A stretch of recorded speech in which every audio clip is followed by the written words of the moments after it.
This is the Roxxon multifunction tool. What's really, really nice about this, if you're a fan of the famous Swiss Army knife that could do a bunch of different things, maybe not all of them super well, but definitely they were always known for giving you a pocket full of capability. This Roxxon takes it up a level in that it allows us to actually change the tools. And let's take a look at that with this guy. It comes to us in a nice little carry bag. And once we get it liberated, we can see what one of these looks like. Nice black handles. It's got a pocket clip on it.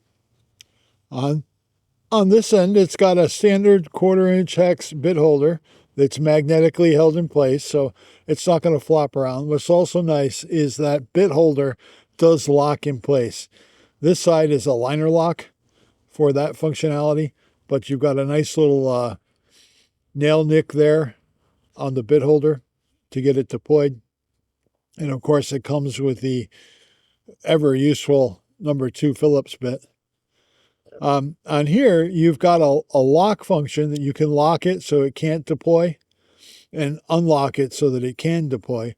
I just took it from lock to unlock. So now we can pop this up, get the D2 blade out. Very nice, very, very sharp edge on this knife. It is no joke sharp. Next up, we've got a scale in inches and centimeters and a file. So really, really handy there. Plus a screwdriver. We've got an awl here, which is also really sharp. A little steeper angle on the awl cut or the awl bevel. We've got a saw, which we're going to test here in a second. And we've got a really nice pair of scissors here as well. We're going to take the scissors out and take them for a drive and see how they work.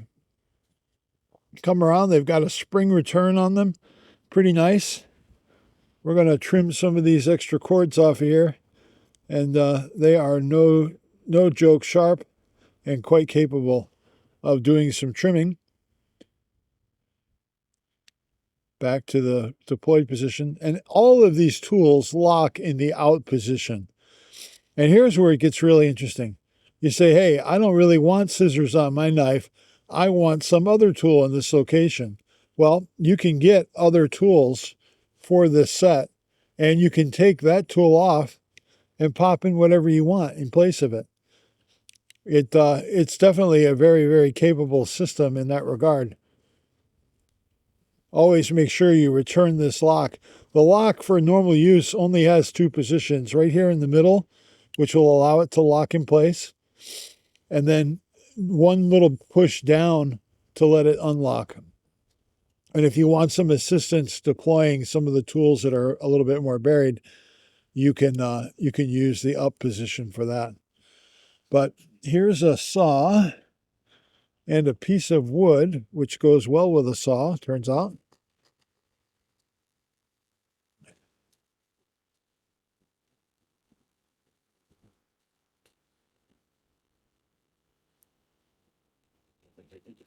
Quite capable of getting through. It's really, really sharp saw. And it also has a fairly sharp edge on the back, which we're going to test out here in a second on some fat wood. But what we want to do first, to look at this knife as a tool, I always, my criteria is, can I start a fire with it? And we're going to start out with this D2 blade, and we're going to get some curls. Oh my gosh. That is really nice edge geometry, capable of really getting you some nice shavings there on this piece of, I think this is actually Doug fir from a local tree that fell down. But yeah, it'll get you some curls, no problem there. This would be a little easier if I had a longer piece of wood. but quite a capable carving tool. And the D2 is going to keep its edge really, really well, and also take an edge really well. So there we've got some curls piled up. Let's switch over to some fat wood and see what kind of trouble we can get into with that. There's some shavings of some fat wood.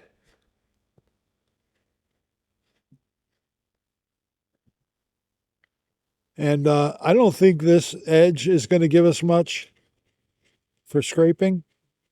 It's not really that sharp.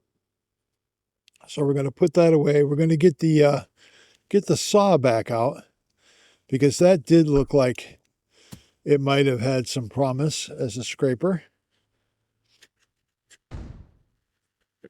Yeah, that saw is definitely the better scraper, which is very similar to what you're going to find with most of the knives in the Swiss Army knife camp as well.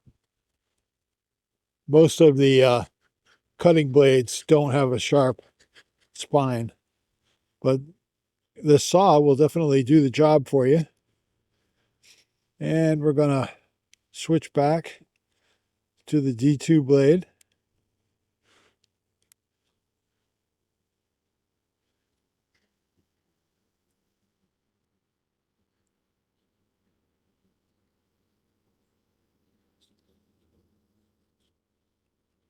There we go. And we're going to go back to the saw. I know we're flipping and flopping back and forth here, but let's see if we can strike a ferrocerium rod with the back edge of the saw blade. One strike. Very nice. Nicely done, Roxanne. Yeah, this is quite a handy little tool. And again, where this ups the game is its ability to change tools so that you can configure it the way you need it. If you want a configuration that's TSA friendly, you can make that with this knife. You can take the knife blades out, get rid of the sharp edge tools, and replace them with more benign tools, and still have an effective solution for a lot of problems in your everyday carry, even when you're traveling by air. So again, a lot of flexibility here, a lot of thought in this, and the quality is actually really nice. So I recommend this little Roxanne. It's not an expensive knife at all, but the quality and the materials in this are actually quite nice. Thanks for watching.